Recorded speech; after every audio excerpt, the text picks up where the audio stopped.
Hello everyone, my name is Troy. Welcome back to the KotLC Fanbase. Today I'm wearing my black swan shirt and I'm feeling great. So in this video, I'm going to be going over more of my unpopular opinions about the KotLC series, but Unlocked Edition, because I feel like I haven't shared with you guys a lot of my opinion about the recent content. I have not talked about some things that I don't see eye to eye with in other people, and I love creating drama. Make sure you like this video, subscribe to the channel. As of filming this, we're like 5 away from 9,000. Can we get that before Christmas, please?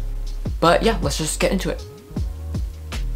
What am I doing? Alright, the first thing that I want to talk about is the recent news regarding KotLC Book 10. And if you're like, what? Shannon announced news about a Book 10? Then I want you to go watch the video up there, because there's been a lot of information in regards to a Book 10 and how it's going to be the last book in the series. But in the comments of that video, I saw a lot of people saying, oh my gosh, this is the last book in the series, I'm so sad, I'm gonna cry, this was my favorite series. And I'm here to be like, I'm kind of happy, because we never knew that Book 10 was gonna be a thing. I wasn't certain that we would have even Book 10, so I'm so grateful for that. And also for the fact that this series has been drawing on so long. I just need an end to this series, because it feels like we've been going in circles, plot-wise. Just starting with Nightfall, there has been so much research and, fight scenes that have not really amounted to anything. There have been so many changes in dynamics in the Never Seen, but there has never been any definitive victories, I feel like, for the Black Swan. Even in Unlocked, which we'll get into this later, I feel like there hasn't been any much new contributions.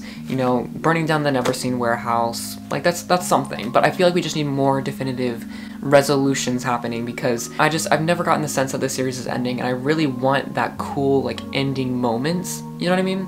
Next, I want to talk about Unlocked specifically. I don't even know if I ever did an in-depth review about Unlocked, but I just didn't think this was a great book. I spent so much time going through this guide, this 400-page guide, and I was looking for some new information, because that's what I was expecting. You're making a whole guide for us to learn some new stuff about the series. No, that's not how it was at all. It was literally just a recitation, or I don't know if that's the right word, a recital of all the information that we've learned throughout the series. And there is some slight nuances that I didn't know about, some new names to characters, some new little sneaky information that Shannon kind of sneaked into, the corners that I've been theorizing about. It's just not enough for me, particularly. I wanted to learn some new things. And then for the story, some people were like, oh my gosh, the guide was boring, but the story was really cool. I also don't see that as well. I mean, I loved having Keith's perspective, and my opinion on this is that I think Keith should actually have a permanent perspective in the books, which this is a whole nother tangent, but I feel like Keith is actually more important in the books than Sophie, and I feel like I'd rather have Keith's perspective and he be the main character than Sophie herself. Crazy things, I know. I really do think that the story didn't add much, especially the relationship between Sophie and Keith. It feels like, again, we're just running in more circles. Keith is running away again. There has been some shift. I can feel a little bit of shift to the ending kind of spiral, the ending, the climax is coming up.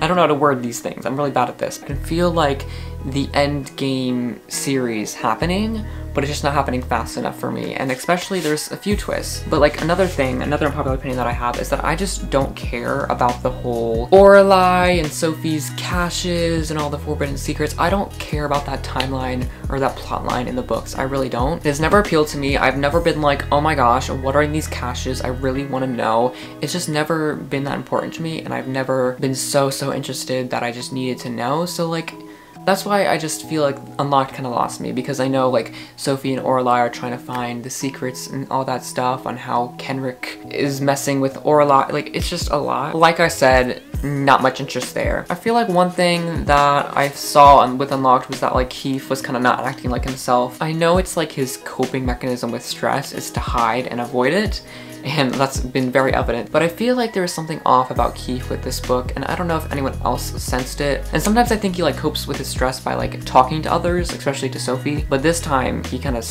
went the other route, and I feel there was not enough balance within that coping mechanism. Okay, enough about Unlocked. I feel I'm talking in circles, and I hate talking about Unlocked. So here's a really unpopular opinion about me in the recent books, and that is about shipping both Sophie'S and Sokeith. Although I do lean towards Sokeith, I really don't mind Sophie'S. The more that I you know, listen to Sophie'S people in the comments and stuff like that. I feel like I understand where they're coming from. Fitz was the person that brought her to the Lost Cities. He was the one that kind of introduced her to all of this. He has been like Sophie's rock, and they do trust each other a lot, and they are cognates and stuff. They've been through a lot of exercises. I feel like both of them have some work to do though before they can, you know, become like a real shit. Fitz obviously needs to work on how he treats others. There's a lot of things that are out of Sophie's control that he gets on her about, and I think Sophie needs to learn to trust Fitz a little more. I feel like she too easily lets him go. She doesn't really want to work to have a relationship. She wants to have a relationship come so easy to her. I feel like they both need to kind of work on, you know,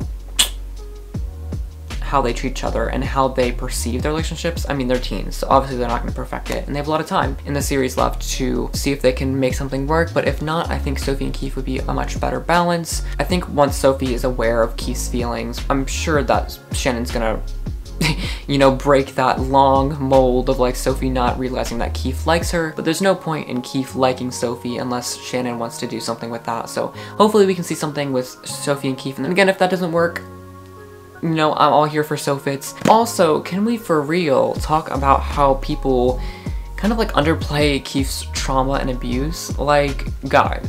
The first thing when I like come to mind in Keith is how he's such like a complex character, because he has so many motivations tying him in every which way, because like he's lost so much in his life and he's gone through so much that he doesn't know where the right direction is. I feel like he's gone through so much abuse like in his childhood, and I feel like everyone just kind of like downplays that, and it's just like, Keith is hot, I love Keith, I want a boyfriend, you know, like I feel like that's kind of almost insensitive to the trauma that Keith has experienced and the way he's like navigated his love life. You can clearly see he's such a broken person. He lashed out to Sophie when Sophie and Fitz were together, and he can't tell Sophie his feelings. The fact that he can't express his feelings to Sophie is a major red flag, and I feel like we just need to be more cautious of how we like approach Keith. Okay, second last thing is I don't like TAM very much in this series, and I don't care at all about the shadow vapor shade stuff that's going along in the series. I don't know, it just never interests me. Flashback with all the echo stuff and all the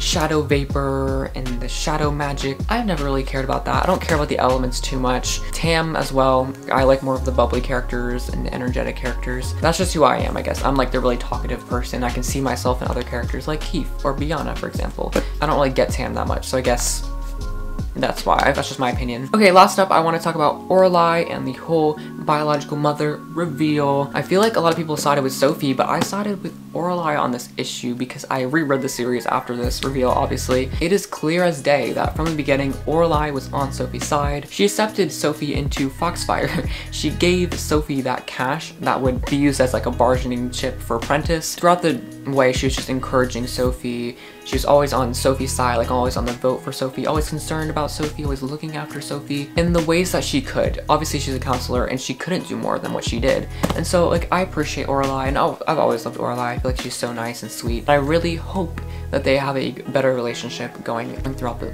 rest of the books. But that is all for this unlocked edition of Unpopular KotLC Opinions. I hope you enjoyed. Please let me know down in the comments, what did you agree with me about and what did you disagree with me about? But with that said, please do make sure to leave a like on this video, subscribe again. We're so close to 9,000 subscribers, on the road to 10,000 hopefully next year. And make sure to and make sure to share this video with a friend. But I guess that wraps it up. Thank you so much for watching and have a great rest of your day. See you guys, have a little special project coming, so yeah. Oh, also happy holidays.